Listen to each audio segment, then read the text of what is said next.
But essentially, this is a game that's going to be offering a whole bunch of different types of ships and obstacles that players are going to be flicking or trying to avoid as they play this game.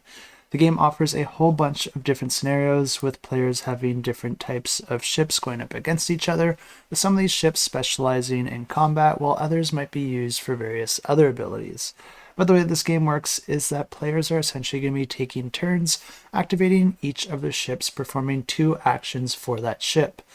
An action generally is moving and attacking, but there are some other abilities as well. This is a game where the usually very basic and boring action of moving is actually quite a lot of fun, because anytime that you're moving a ship, you actually have to flick it to where you want it to go in order to try and get it into position.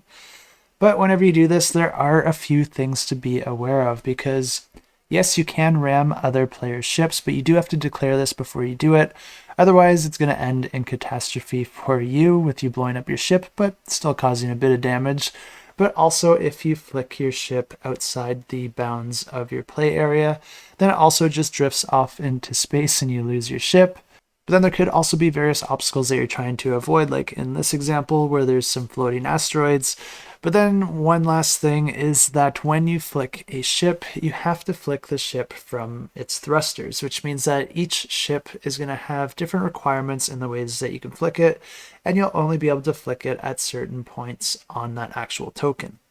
And if you also think that moving your ship sounds like a ton of fun in this game, then you'll also enjoy firing its cannons, because anytime that you attack another ship, you're actually going to be flicking either a die or some type of token, depending on the ammunition that your ship uses, and then just putting that on your ship and then flicking it towards your opponent.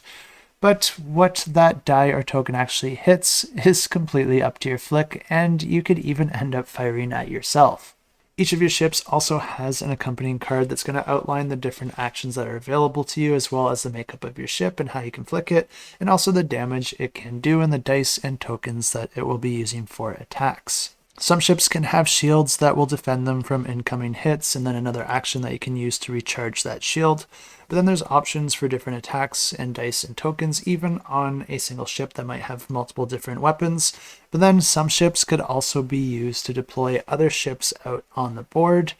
and some of these ships can also take damage to the different areas of the ship, making the action associated with that location no longer available unless you also have the engineering action, which allows you to repair other parts of your ship,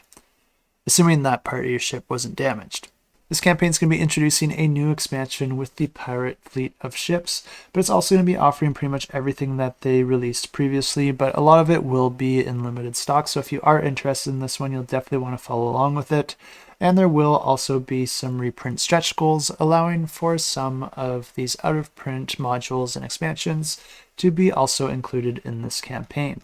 Just be careful with this one, because there are quite a bit of add-ons and it can get quite expensive with everything that you can add on to your pledge. But I think you'll be happy with whatever you pledge for this game if it does look like a game that you'd be interested in. And if you are interested in it, you can find a link to it in the description below.